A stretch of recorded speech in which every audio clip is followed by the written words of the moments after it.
எடப்பாடி பழனிசாமி பாஜகவுடன் கள்ளக்கூட்டணி வைத்திருப்பதால் தான் இதுவரை பிரதமர் மோடியை எதிர்த்து ஒரு வார்த்தை கூட பேசவில்லை என்று திண்டுக்கல் ஐ. லியோனி தெரிவித்துள்ளார். திருவாரூர் மாவட்டம் மன்னார்குடியில் நடைபெற்ற கூட்டத்தில் திண்டுக்கல் ஐ. லியோனி கலந்து கொண்டு பேசினார். அப்போது 2 கோடி பேருக்கு வேலை தருவதாக கூறிய பிரதமர், கடந்த 5 ஆண்டுகளில் 20 கோடி பேருக்கு வேலை தந்திருக்கலாம். மணிப்பூர் மாநிலத்தை எட்டி பார்க்காத பிரதமர் நரேந்திர மோடி ஓட்டுக்காக தமிழகத்திற்கு இதுவரை 8 முறை வந்துள்ளார். பிரதமர் மோடிதான் தனக்கு எல்லாம் என கூறி கடந்த 4 ஆண்டுகள் ஒத்து ஊதி கொண்டிருந்தவர் எடப்பாடி பழனிசாமி என்று விமர்சித்தார். மேலும் குடியுரிமை திருத்த சட்டம் ஆதரித்து பாராளுமன்றத்தில் வாக்களித்தது, விவசாயிகளுக்கு எதிரான சட்டத்தை ஆதரித்து வாக்களித்தது எடப்பாடி பழனிசாமி தான் என குற்றம் சாட்டியுள்ளார். இன்னைக்கு அந்த மந்திரவாதியினுடைய முகத்திரை கிழிய போகின்ற நாள் தான் ஏப்ரல் 19. மோடிக்கு இதுதான் கடைசி தேர்தல். காரணம் என்னன்னா, அவருடைய புல்டாக் வேலை பூரா இன்னைக்கு இந்தியா முழுவதும் வெட்ட வெளிச்சம் ஆயிடுச்சு. மணிப்பூருங்கிற மாநிலத்துல 200 தேவாலயங்களும் 150 இந்து கோயில்களும் இடிக்கப்பட்டு 1 லட்சம் மக்கள் அகதியா இருக்கிறாங்க. 2 ஆதிவாசி பெண்களை நிர்வாணமாக அழைத்து சென்று பாலியல் வன்கொடுமை செய்த அந்த மணிப்பூர் மாநிலத்துக்கு இதுவரைக்கும் எட்டி பார்க்காத ஒரு பிரதமர் தமிழ்நாட்டுக்கு 8 தடவை வர்றாருன்னா ஓட்டு பிச்சை எடுக்கிறதுக்கு. உண்மையிலே நீங்க இந்தியாவை நேசிக்கிற பிரதமரா இருந்தா நேரம் நீங்க மணிப்பூருக்கு போயிருக்கணுங்களா? நாடாளுமன்ற தேர்தலில் சர்வாதிகாரம் வீழ வேண்டும், ஜனநாயகம் எழ வேண்டும் என காங்கிரஸ் கமிட்டி மாநில தலைவர் செல்வ பெருந்தகை பரப்புரை மேற்கொண்டுள்ளார். பெரம்பலூர் நாடாளுமன்ற தொகுதியில் இந்தியா கூட்டணி சார்பில் போட்டியிடும் அருண் நேருவை ஆதரித்து அகில இந்திய காங்கிரஸ் கமிட்டி தமிழ்நாடு மாநில தலைவர் செல்வம் பெருந்தகை திருவாச்சூரில் நடைபெற்ற வாக்கு சேகரிப்பு நிகழ்ச்சியில் பரப்புரை மேற்கொண்டார். அப்போது பேசிய அவர், இந்த தேர்தல் ஜனநாயகத்திற்கானதா, சர்வாதிகாரத்திற்கானதா என்ற கேள்வியை எழுப்புகிறது. பிரதமர் மோடி முதலில் தேர்தலில் சொன்ன வாக்குறுதிகளை தற்போது வரை நிறைவேற்றவில்லை. காங்கிரஸ் ஆட்சியில் பெட்ரோல் டீசல் விலை என்ன? தற்போது மோடி அதை 2 மடங்காக உயர்த்தியுள்ளார். வேலைவாய்ப்பை உருவாக்கவில்லை. இதை பற்றி அவர் என்னோடு பாதிப்பாரா என்று கேள்வி எழுப்பிய அவர் காங்கிரஸ் கட்சியின் தேர்தல் வாக்குறுதிகளை எடுத்துரைத்தார். எனவே இந்த தேர்தலில் சர்வாதிகாரம் வீழ, ஜனநாயகம் எழ பெரம்பலூர் பாராளுமன்ற தொகுதி இந்தியா கூட்டணி கட்சி வேட்பாளர் அருண் நேருவிற்கு உதயசூரியன் சின்னத்தில் வாக்களிக்குமாறு கேட்டுக் கொண்டார். ஜனநாயகம் வேண்டுமா, சர்வதிகாரம் வேண்டுமா என்று ஒரு மிகப்பெரிய கேள்வி வைத்திருக்கிறார்கள். தாய்மார்கள்லாம் டெய்லி தொலைக்காட்சியில என்னென்ன நடக்குது, அன்றாடம் நாட்டு நடப்புகளை பார்த்துட்டு இருக்கோம். பத்திரிகையில பாக்குறோம், செய்தியில பாக்குறோம். என்ன நடக்குது இந்த நாட்டுல? 10 ஆண்டுகளுக்கு முன்பு மோடி இங்க வந்தார், திருச்சி பக்கத்துல. என்ன சொன்னார் அவரு? எனக்கு ஒரே ஒரு வாய்ப்பு கொடுங்க, உங்க காலை தொட்டு கேட்கிறேன், நான் பிரதமர் ஆகிவிட்டால் ஒரு வாக்காளருக்கும் 15 லட்சம் ரூபாய் கொடுப்பேன் அப்படின்னு கேட்டார்.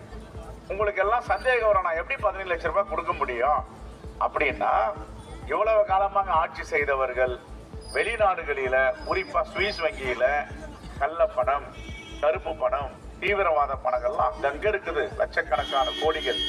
எல்லாத்தையும் நான் 6 மாசத்துல எடுத்துட்டு வந்து உங்களுக்கு எல்லாருக்கும் ஒரு வாக்காளருக்கும் 15 லட்சம் கொடுப்பேன்.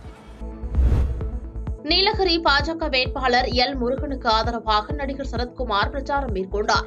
நீலகிரி மக்களவை தொகுதி பாஜக வேட்பாளர் எல். முருகனை ஆதரித்து புளியம்பட்டி பேருந்து நிலையம் முன் நடிகர் சரத்குமார் பொதுமக்களிடம் பிரச்சாரம் செய்தார். அப்போது பேசிய அவர், பிரதமர் மோடி ரஷ்யா உக்ரைன் போரை நிறுத்தும் வலிமை மிக்க உலகம் போற்றும் தலைவராக உள்ளார்.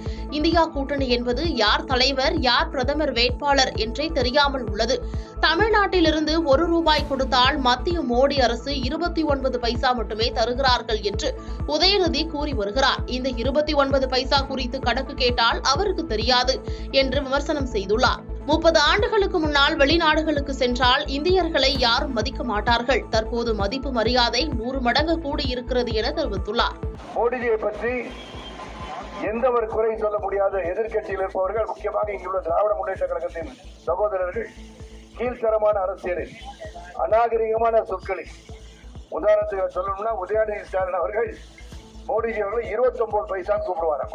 இந்த 29 பைசா என்ன நீங்க புரிஞ்சுக்கணும், நல்லா புரிஞ்சுக்கணும்.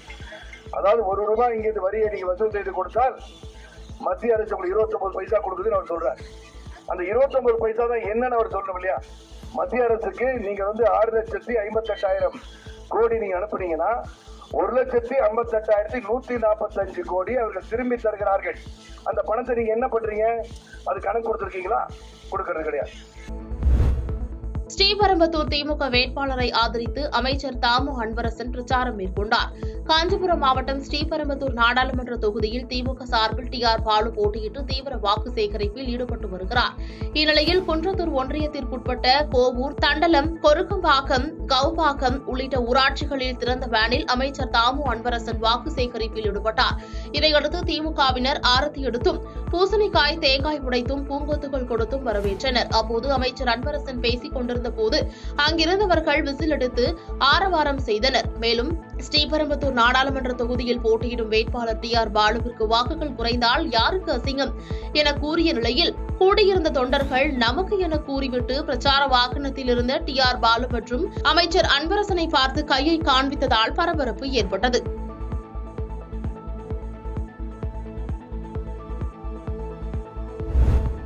ஜிஎஸ்டியை கூறி பாஜக ஏன் வாக்கு கேட்க முடியவில்லை என்று நடிகர் கமல்ஹாசன் கேள்வி எழுப்பியுள்ளார். திருப்பூர் மாவட்டம் பல்லடம் அடுத்த என்ஜிஆர் சாலை தினசரி மார்க்கெட் பகுதியில் கோவை நாடாளுமன்ற தொகுதி திமுக வேட்பாளர் கணபதி ராஜ்குமாரை ஆதரித்து மக்கள் நீதி மய்யம் தலைவரும் நடிகருமான கமல்ஹாசன் பிரச்சாரத்தில் ஈடுபட்டார். அப்போது பேசிய அவர், ஜிஎஸ்டி திட்டத்தை கொண்டு வந்தது நாங்கள் தான் என்று கூறி ஏன் வாக்கு கேட்கவில்லை பாஜக? அரசியலுக்கு வருவதற்கு முன்பே ஜிஎஸ்டி குறித்து நான் குரல் கொடுத்தேன். கொடுக்க வேண்டிய தொகையை மத்திய அரசு கொடுக்கவில்லை என்றாலும் அனைத்து திட்டங்களும் நடந்து கொண்டுதான் இருக்கிறது. மத்திய அரசு செயல்பாட்டால் எப்படி இந்தியா வல்லரசு ஆகும் என்றும் கேள்வி எழுப்பியுள்ளார். ஒருவேளை ஜிஎஸ்டி அற்புதமான ஒரு திட்டமாக இருந்தால் இங்கே ஓட்டு கேட்டு கொண்டு வரும் பிஜேபிக்காரர்கள் ஏன் அந்த திட்டத்தை சொல்லி உங்களிடம் ஓட்டு கேட்க மாட்டேன்?